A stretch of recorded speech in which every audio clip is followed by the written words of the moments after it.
parents, guardians, and students to the Chapel Hill-Chauncy Hall School commencement of the class of 2016. Thank you for joining us on this beautiful day. I'd like to introduce some special guests that are with us today. Commencement speaker, Dr. David Rosenthal. Board Chair, B.J. Rudman. A long list of very dedicated trustees, including Margaret Allen, Chuck Black, Sarah Forrester, Alden Harrington, Babu Krishnamurthy, Eileen Larkins, Todd Lemke, James Lipcon, class of 1997, Suzanne Looney, Deb Mankiw, Charlotte Merrill, Tom Mulvihill, Kim Shaka, Michelle Wong, Ann Whitaker. I'd also like to introduce a few special guests that are with us today. Ms. Judith Clapp, Mrs. Judy Rosenthal, Mr. Don Welch, and Mr. Don Grace. I'd also like to thank members of the class of 2017 for their assistance at this morning's ceremony. Our junior marshals, Lily Antonez and Jake Duggan, and also our ushers, Kelly Chung, Kyle Gomes, Maria Rodney, and Gwen Zhang. I'm honored to introduce today's commencement speaker, Dr. David Rosenthal. From legislation reform to patient services, Dr. Rosenthal, senior physician at the Dana-Farber Cancer Institute, has made a difference in the lives of thousands of cancer patients across New England, the United States, and yes, indeed, the world. Dr. Rosenthal is a past president of the American Cancer Society and continues to play an active role within the organization.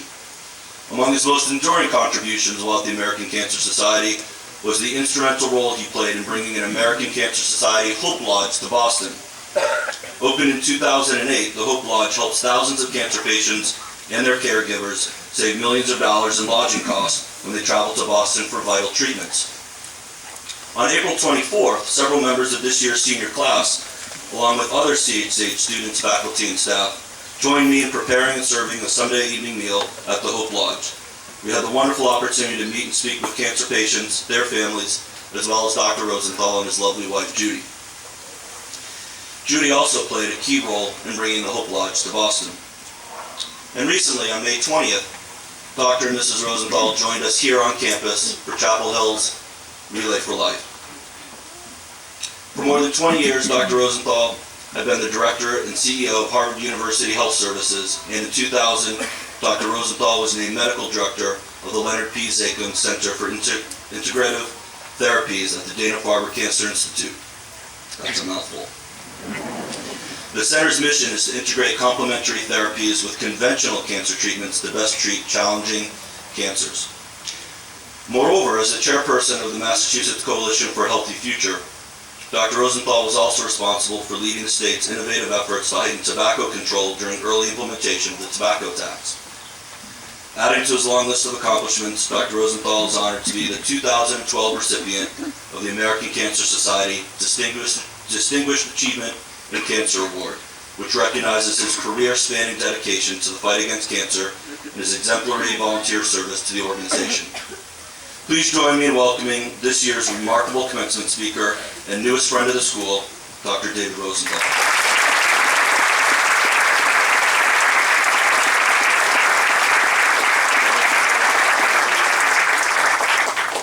Thank you very much, and it's a pleasure to be here. I've had a nice relationship with the class, met them on several occasions, and it's just a pleasure to be here to be your commencement speaker. So good morning, Dr. Conrad, trustees, faculty, parents, and friends, and most especially the Chauncey Hill, Chapel Hill class of 2016. In preparing for my talk today, I solicited ideas from many commencement speakers. One bit of advice that struck me as being most important was in the Boston Globe article written by Tom Farragher. It said, "Be brief and sit down." The next thing I thought about was, what will the students remember when they come back for their 5th, 10th, or 25th reunion about their commencement speaker?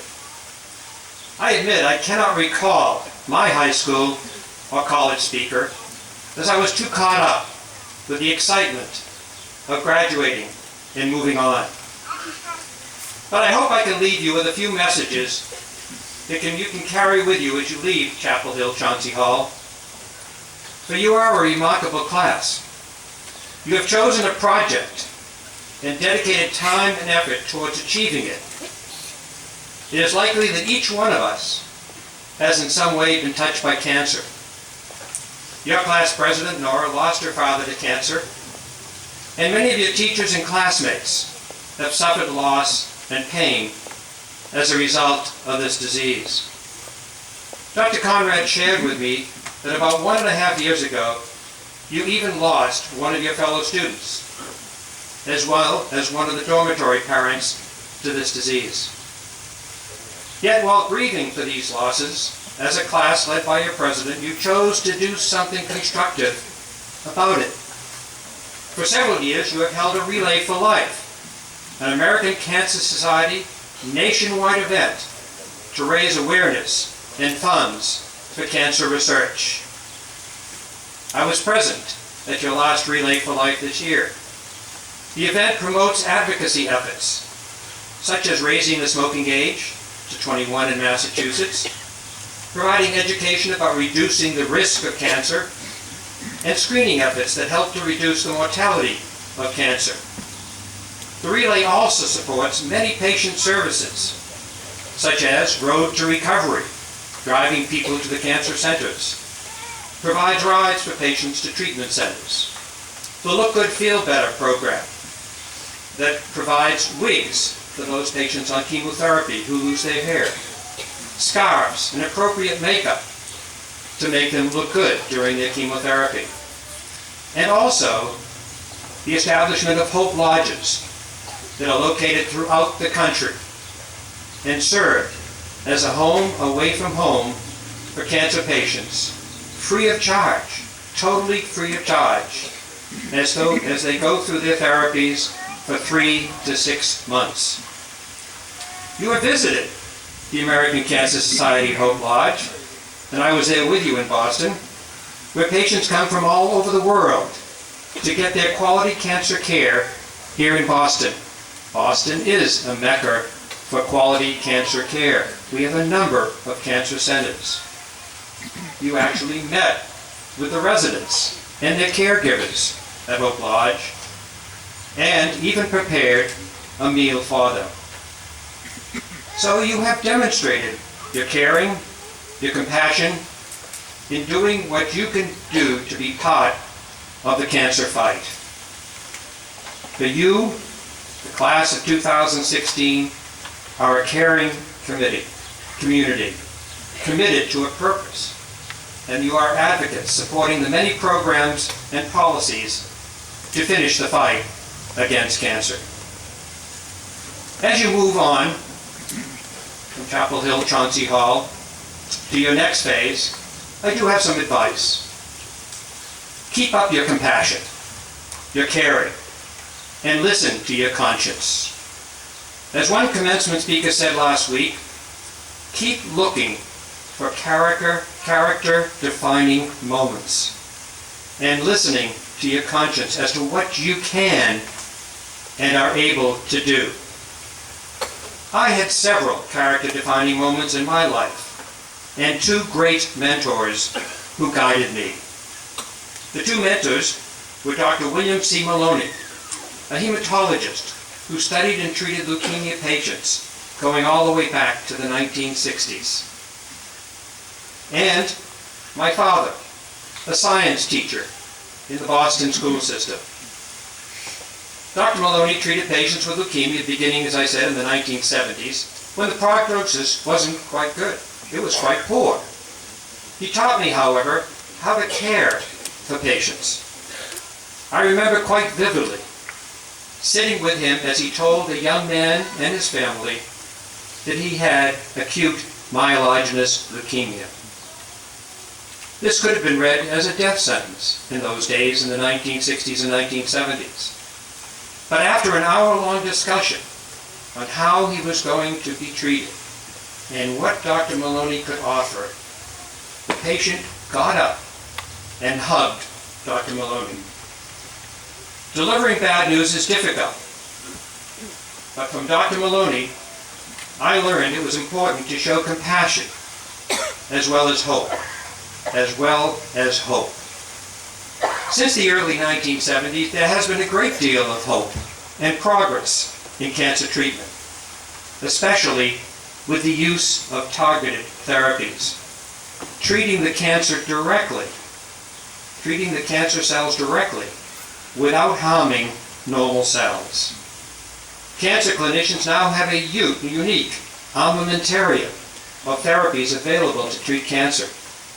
Monoclonal antibodies and other biological agents can target abnormalities within the cancer cells without affecting normal cells, thus significantly reducing side effects and unwanted toxicities.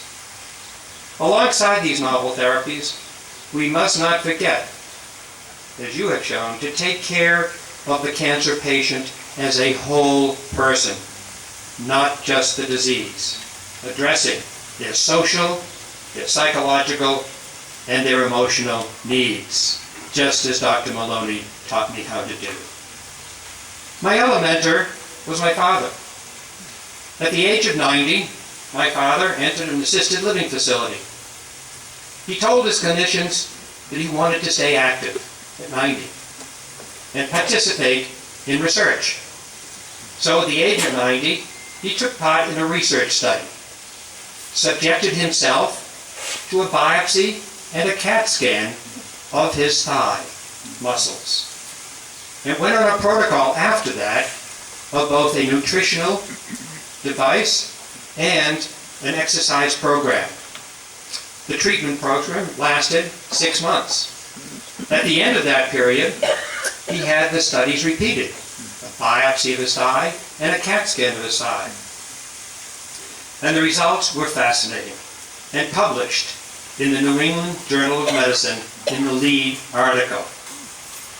The results were that even at the age of 90, one can still grow muscle. My father became the poster boy for the program called Fit for Your Life, a program at Harvard Medical School and the Tufts School of Nutrition. He lived to just short of his 97th birthday. The message here is that it is never too late to change your health behaviors, but never too late to involve yourself in a new activity and contribute to society. I previously mentioned that you'd look for character-defining moments and always be alert to turning points in your career interest. So career-defining moments and looking for turning points in your career interest. During my sophomore year in college, back in the 1950s, late 1950s, I had a close friend, one of the small rooming groups. One day, he felt sick. The next week, he was diagnosed with leukemia, and unfortunately, the third week, he died. This had a profound effect on me and altered my career choice. I switched from wanting to be a mathematics teacher to entering the field of medicine and eventually hematology and oncology. So as you leave Chapel Hill Chauncy Hall, look for mentors. Look for character-defining moments. But most importantly, continue with the efforts you have demonstrated here and I have witnessed both at the Relay for Life and also your visit to Hope Lodge. Interestingly, long-term studies of adult development of both women and men, that is, following them from their teenage years and early 20s into their adult life, have been quite remarkable. These are adult development studies and long-term studies of questionnaires going out to these young people all the way until they're 80 and 90 years of age. The long-term outcome of these studies demonstrate that those individuals who remain connected, have close friends and colleagues, and are part of a community, have a longer, healthier, and more productive life. So continue to develop your community, wherever you may be. Become a positive advocate for causes you believe in. And finally, no matter what you may be doing in life, stay connected. And in the words of Director Steven Spielberg, given at the Harvard commencement just a little over a week ago, when he quoted from the movie E.T., "Don't forget to phone home." Thank you.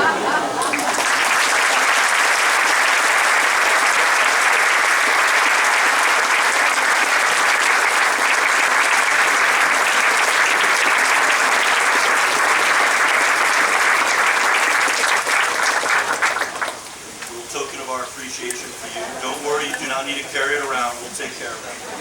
Thank you so much.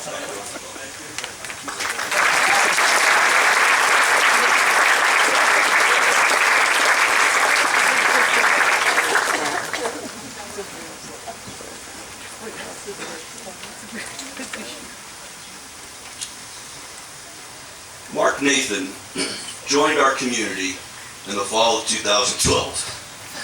And he immediately began a very impressive academic journey here. He excelled across disciplines, finding a way to connect to material that makes working hard a journey of curiosity, not just what's required to get a grade.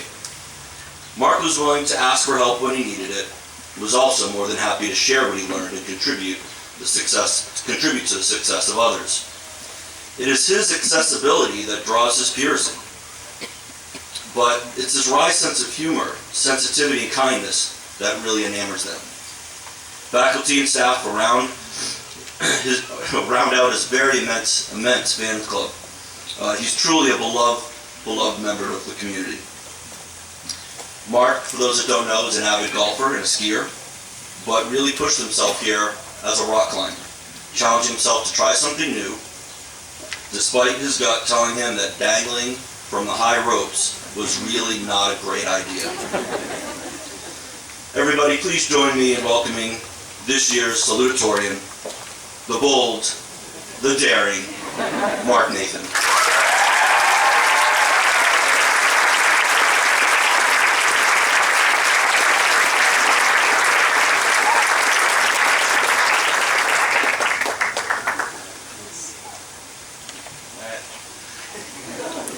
Thank you, Dr. Conrad, and thank you to everyone for being here on this special day for the class of 2016.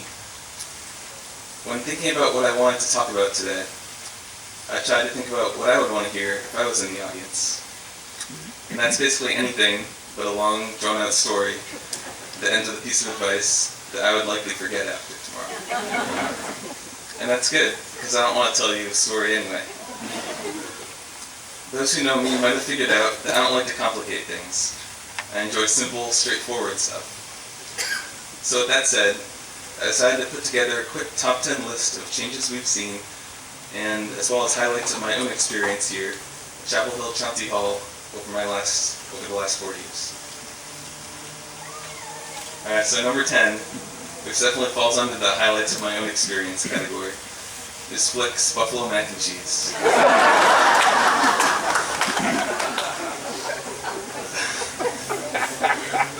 It's so good.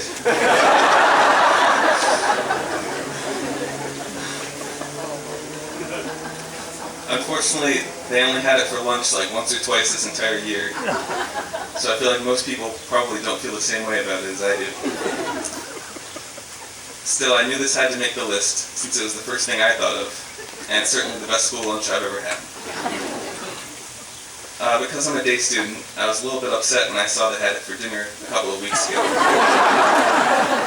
So someone should have told me. Oh, I can't get it.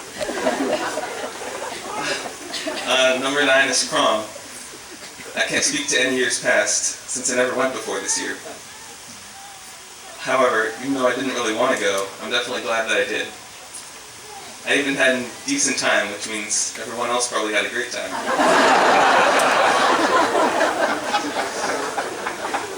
Thanks again to Ms. Woodward and others for dedicating a lot of time to organizing the prom this year.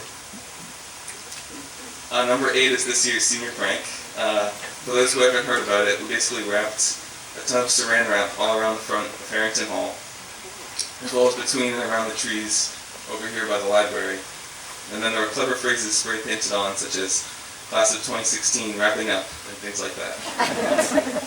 It actually turned out a lot better than I had envisioned. I think it should have been kept up for this entire last week. So although it wasn't the most dramatic prank ever, I would consider it very successful. Number 7 is the grand opening of the Treasure Cafe, which was somehow just the beginning of this year, even though it seems like forever ago now. Treasure Cafe has been a significant upgrade, not just in terms of a place to eat, but also as a place to go when you have free time. Also, Flick, the new dining service this year, has been great, even beyond just the buffalo mac and cheese.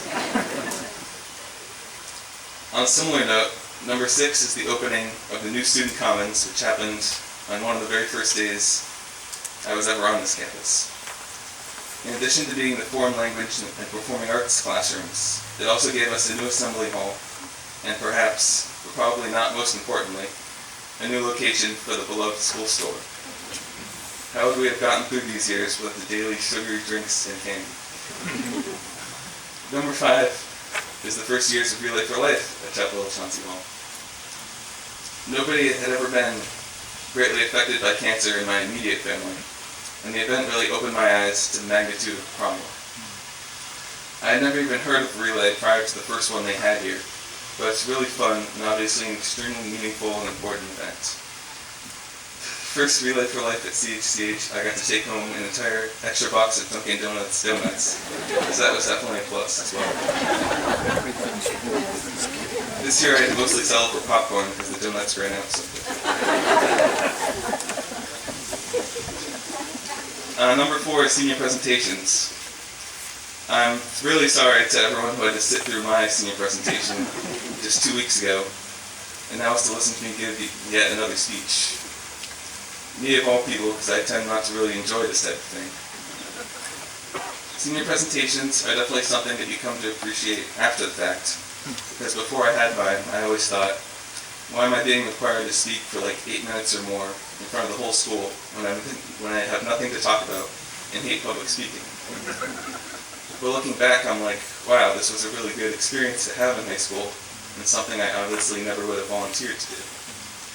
So yeah, definitely a good tradition to have. Number 3 is spring session. Our class got to be here for the very first years of spring session, which is amazing. For me, going to Texas this past week to learn about immigration was awesome, and definitely not a school trip that many high schoolers have the opportunity to do. The only downside was that I knew that I would be coming back to give this speech.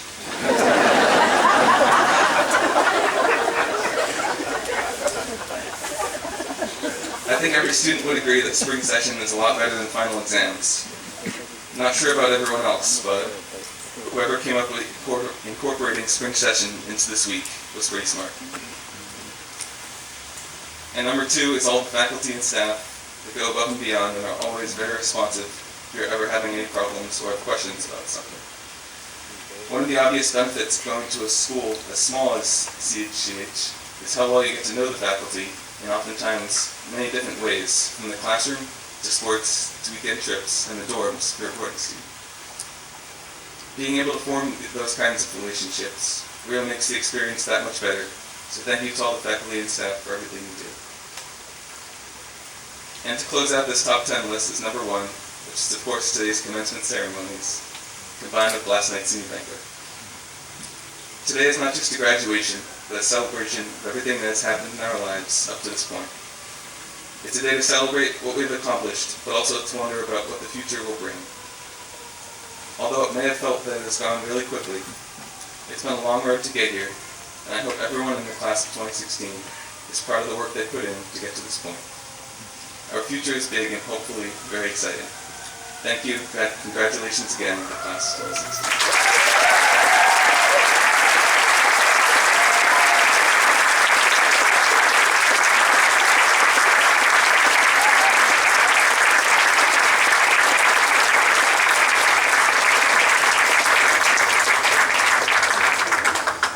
Thank you, Mark. Hannah Sarnie exceeds any superlative you might want to bestow upon her. She's an academic powerhouse, a creative force, a fiercely loyal friend and advocate, a gifted singer and thespian, and a young woman of unlimited curiosity and potential. While her interests and talents are varied, Hannah's passion and enthusiasm are consistent themes in all she does. Truly, she's demonstrated genuine gusto for almost every class she's ever taken. Since arriving at Chapel Hill-Chauncy Hall in 9th grade, Hannah has been featured prominently in our drama productions, served as an officer in both student government and the National Honor Society, contributed as a tour guide and peer support leader, and still found time to run some cross-country here. Please welcome the ultimate multi-hyphenate, this year's valedictorian, Hannah Sarnie.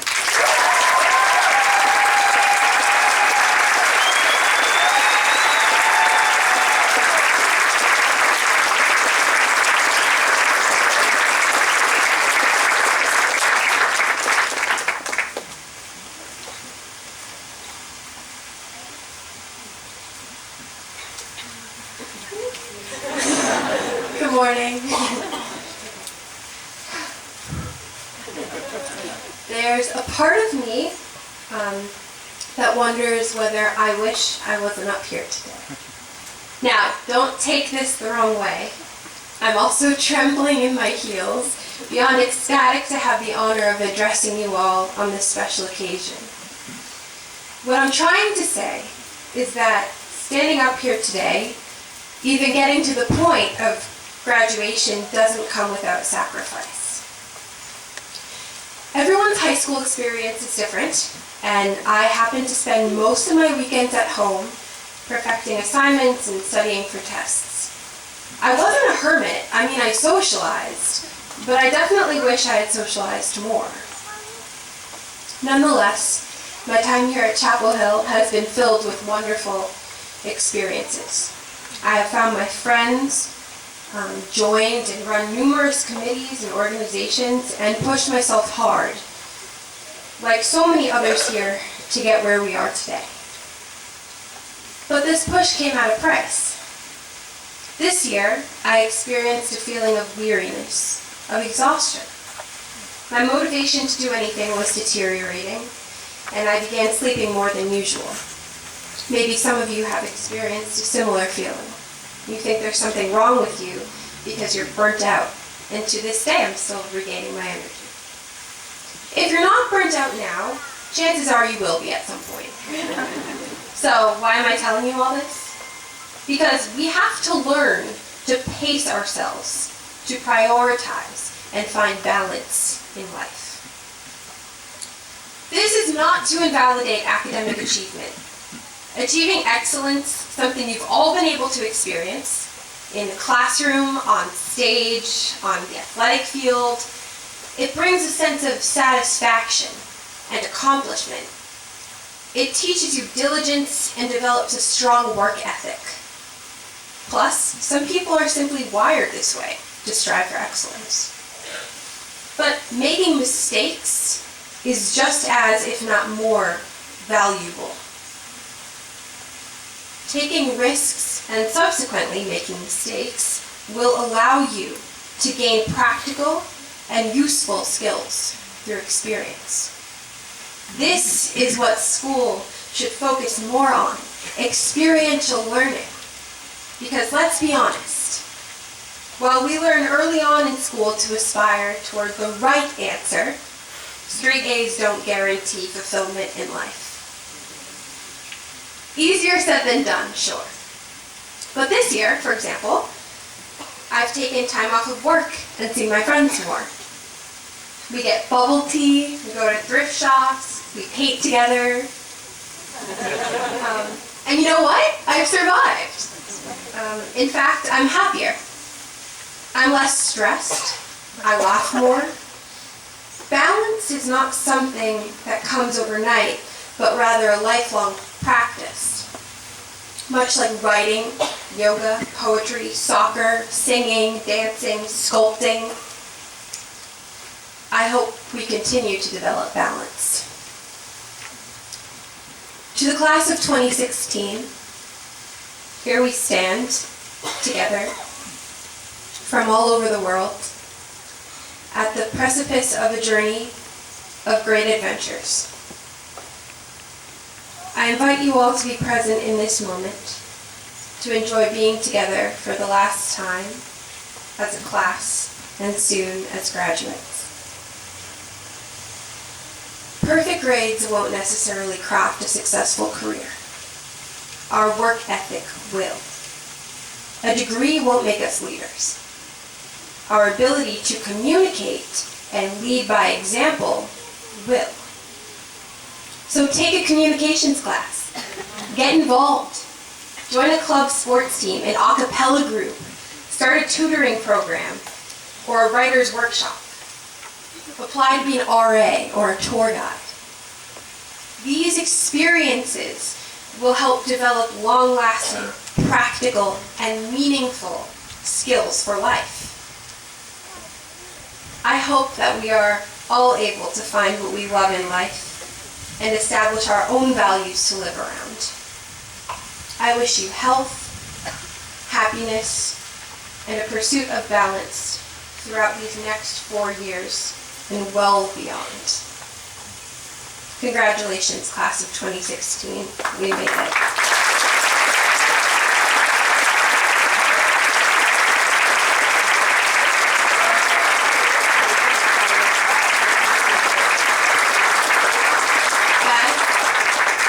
I'm going to take a selfie with you all.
Now for the presentation of awards. Mr. Josh Bubar, Assistant Head of School, Mr. Neil Cronin, 9th and 10th grade Program Director, will join me in presenting awards to those students whose achievement and leadership merit special recognition. These awards fall into 3 categories: junior prizes voted by the faculty and staff, departmental and program awards selected by the departmental faculty, and senior awards determined by the full faculty and staff. We'll begin by presenting the 3 junior awards. I ask that Trustee Dr. Margaret Allen join us on the dais to present the Nancy S. Emery Award in honor of her friend, Nancy S. Emery.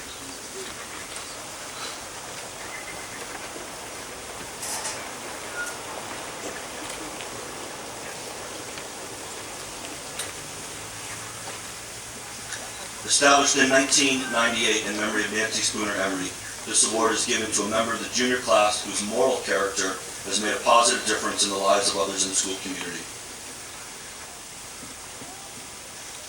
Aria Rodney.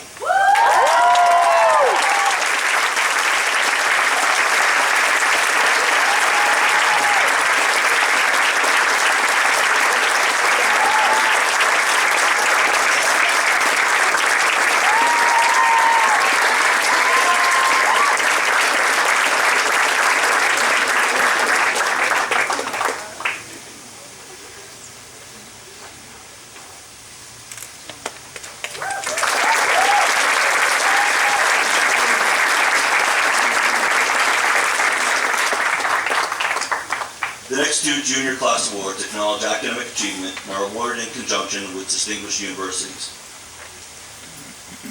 Rensselaer Medal, given to a junior who demonstrates potential for success in a challenging academic setting.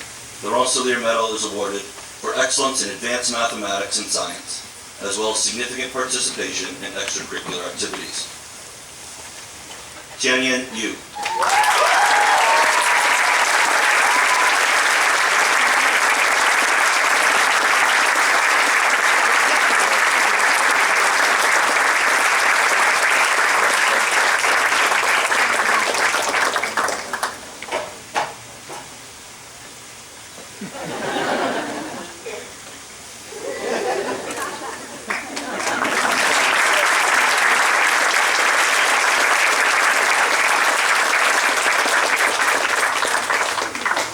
I would like to ask former head of school, Don Grace, to join us on the dais to present the Harvard Book Prize.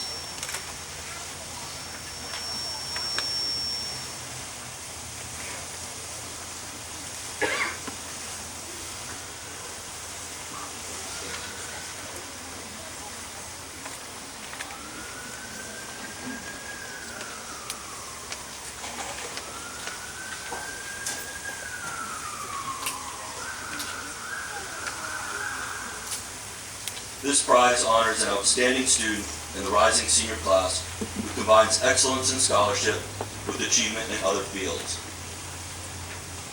Jake Duggan.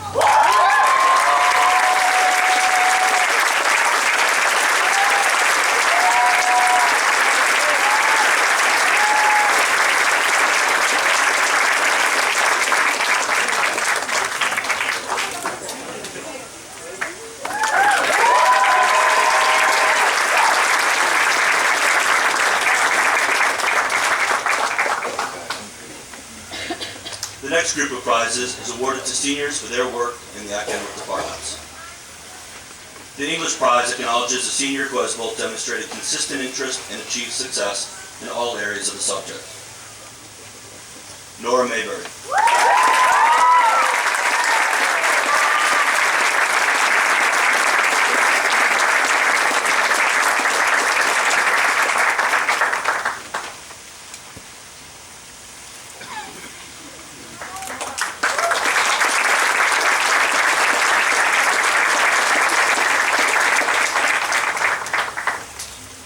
I'd like to ask Mr. Don Welch to join us at the dais to present the next award.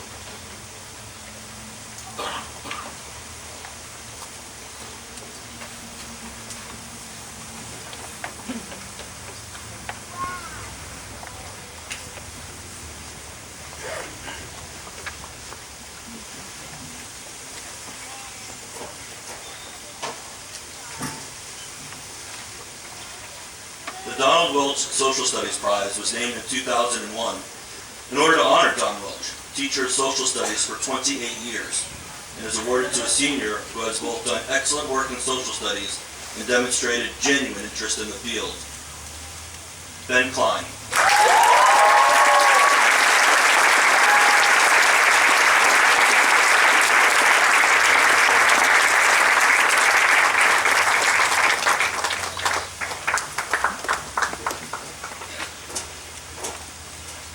I ask Dr. Margaret Allen to join us on the dais once again to present the Allen American Studies Prize, which honors Neil Woodside Allen.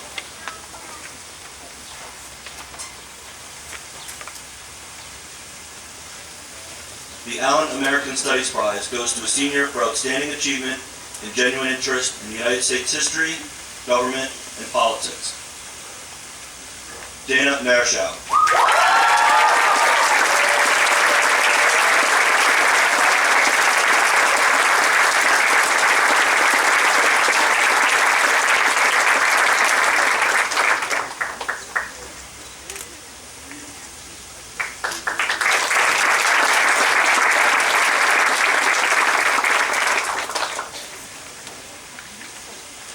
The Bishens-Strackman Economics Prize was established by Andrew A. Bishens, class of '89, and trustee Daniel A. Strackman, class of '89, and is awarded to the senior who has taken economics most to heart, as evidenced by involvement in class discussion, as well as curiosity about and enthusiasm for current events.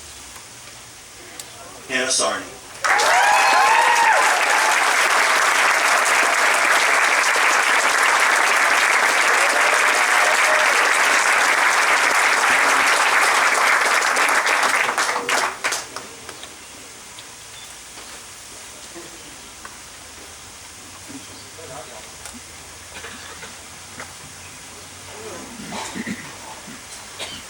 The Farnsworth Mathematics Prize is awarded in the name of Ray D. Farnsworth, head of Chapel Hill School from 1947 to 1961, to a senior who has completed excellent work in mathematics while consistently demonstrating a deep and genuine interest in the field.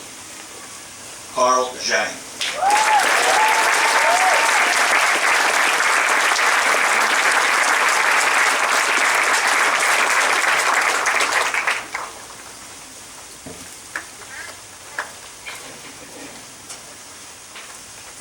The Kurt Science Prize, named for Franklin T. Kurt, goes to a senior who has not only done excellent work, but also demonstrated a deep and genuine interest in the field of science. Jack Milkey.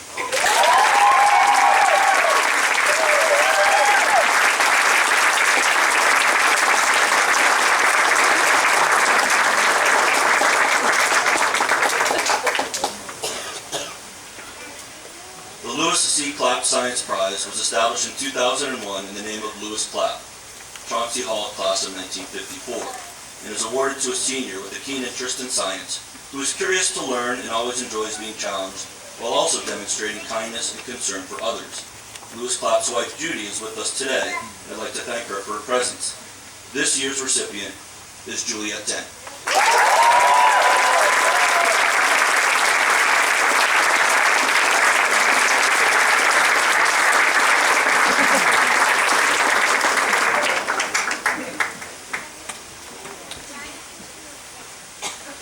The Paul Economides Prize is named for Paul Economides, French teacher from 1960 to 1989, and Chair Emeritus of the World Languages Department, and is given to a senior who has demonstrated consistent interest and skill in a world language. This year's prize is awarded to Hannah Sarnie.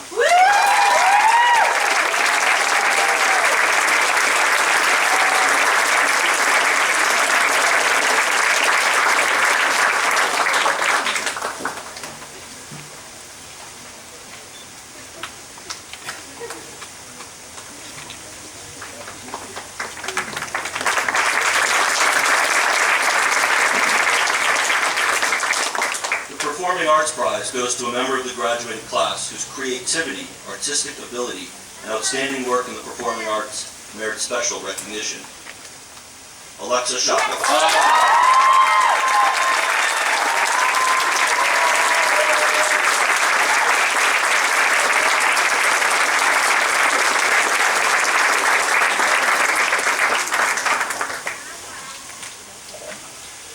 The Visual Arts Prize goes to the member of the graduating class whose creativity, artistic ability, and outstanding work in the visual arts merit special recognition. Cameron Jabs.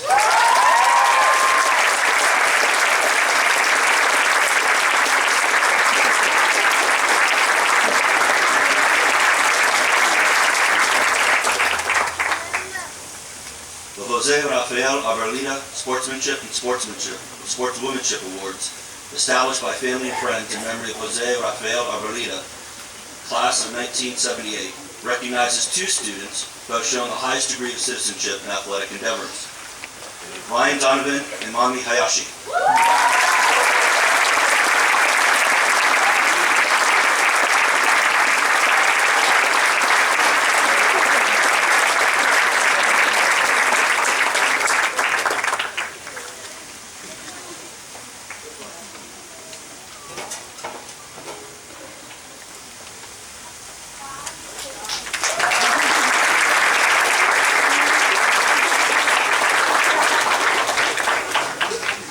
It is now my privilege to present the Senior Awards as voted upon the entire faculty and staff of Chapel Hill-Chauncy Hall. Siryakal Singh Khalsa Award, given in the name of Dr. Siryakal Singh Khalsa, head of school at Chapel Hill-Chauncy Hall from 2002 to 2009. This award is presented to a graduating senior who exemplifies social consciousness, demonstrating outstanding courage, respect, and kindness during his or her development as a valued member of our school and the community. Hannah Sarnie.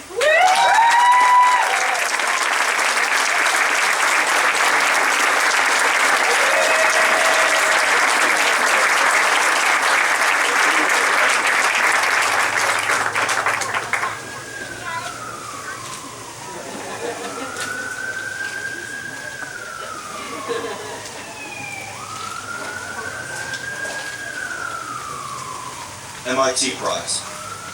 Awarded to a senior who has realized high academic achievement, this prize recognizes the balancing of a challenging course load and the application of technology in the pursuit of excellence. Cameron Jabs.